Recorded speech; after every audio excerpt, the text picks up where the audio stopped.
नमस्कार, द नगरी न्यूज में आपका स्वागत है और मैं हूं आपके साथ विनीत। कांग्रेस नेता और पूर्व मंत्री महेश जोशी की गिरफ्तारी के बाद राजस्थान की राजनीति में जबरदस्त तरीके से बवाल मचा हुआ है और अब इस मामले में नागौर सांसद हनुमान बेनीवाल ने महेश जोशी के साथ साथ कांग्रेस के कई नेताओं को आड़े हाथ लिया है।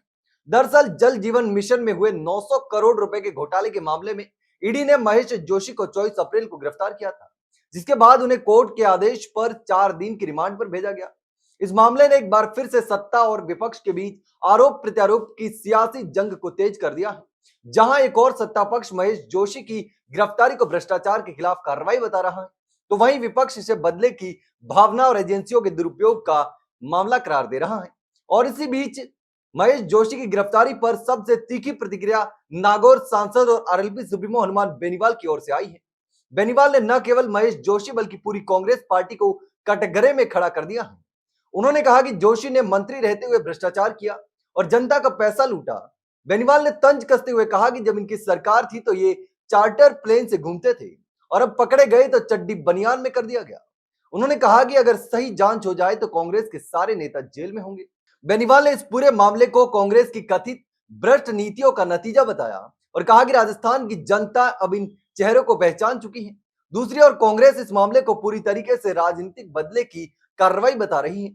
नेता प्रतिपक्ष टीकाराम जूली ने सरकार और केंद्रीय एजेंसियों पर बड़ा हमला बोलते हुए कहा कि ईडी, सीबीआई और आयकर विभाग अब राजनीतिक टूल बन चुके हैं, जिनका इस्तेमाल विपक्षी नेताओं को परेशान करने के लिए किया जा रहा है। जूली ने साफ तौर पर कहा कि देश की केंद्रीय एजेंसियों का काम देश के विकास के लिए होना चाहिए, लेकिन बीजेपी उन्हें अपने एजेंट के रूप में इस्तेमाल कर रही है।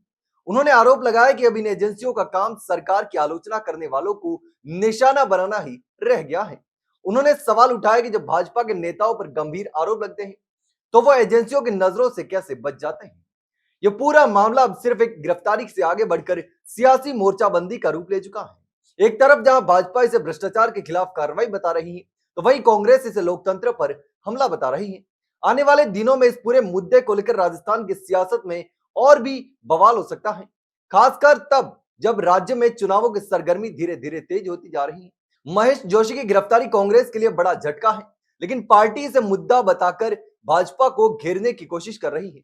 अब यह देखना होगा कि ईडी की जांच आगे क्या खुलासे करती है और क्या महेश जोशी पर लगे आरोप साबित होते हैं या फिर नहीं।